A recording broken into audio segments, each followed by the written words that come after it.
အားလုံးပဲမင်္ဂလာပါဒီနေ့ကတော့ကျောင်းမှာထပ်တန်းကျောင်းသားတွေကျောင်းပေါင်းစုံ English speech စကားပြောပြမှုလုပ်တဲ့အတွက်ကြောင့်မို့လို့ကျောင်းကကျမတို့မြန်မာနိုင်ငံနဲ့ပတ်သက်တဲ့ presentation ပေးပြပါဆိုလို့ကျောင်းကိုသွားနေရပါဒီနေ့ကျမအတန်းမရှိပါဘူးဒါပေမဲ့ပေါ့နော်ကျောင်းကကျမတို့မြန်မာဝိဆောင်လေးဝတ်ခဲ့ပါလို့ပြောရတဲ့အတွက်ကြောင့်မို့လို့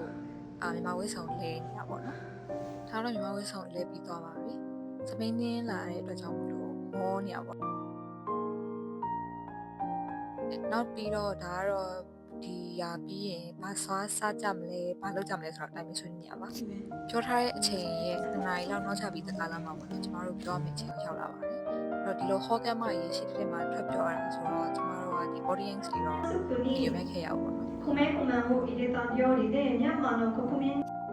ပြောပြီးသွားတဲ့တကားလာမှာတော့ဓာတ်ပုံလိုရဖို့အတွက်လုံးပန်းကြပါတယ်ကျမတကယ်ချင်းသူ့ကင်မရာဝယ်ထားပြီးသူအရန်ဆန်းချင်နေရပါတော့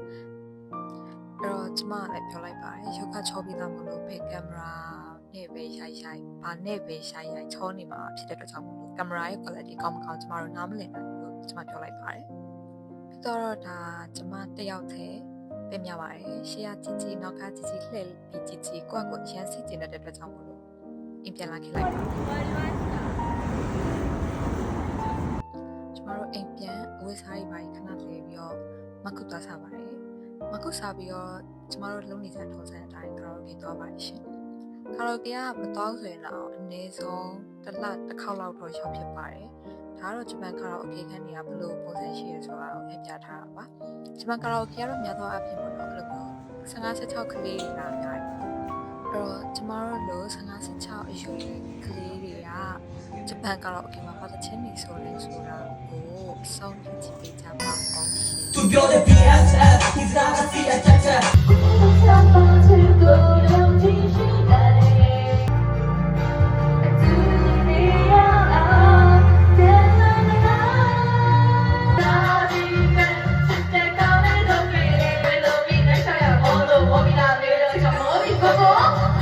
အမပိုးရီအရန်ဝင်သွားပြီကိုတချင်းနေစားဆိုပါတယ်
အဆုံးမှာတော့ကျမကိုဝေဘခါလည်းမကယ်တင်နိုင်တော့ပါဘူး။ဒါပေမဲ့ချောင်းဆိုးလို့တော့ရတယ်။အချင်းဆိုတာတော့ချက်သွားလို့မရပါဘူး။အဲ့တော့ဆက်ဆိုပါတယ်။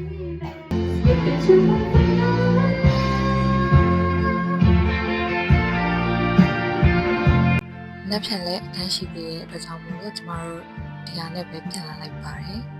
။ဆောင်းတိကြည့်ပြတဲ့အတွက်ကျေးဇူးတင်ပါတယ်။တတား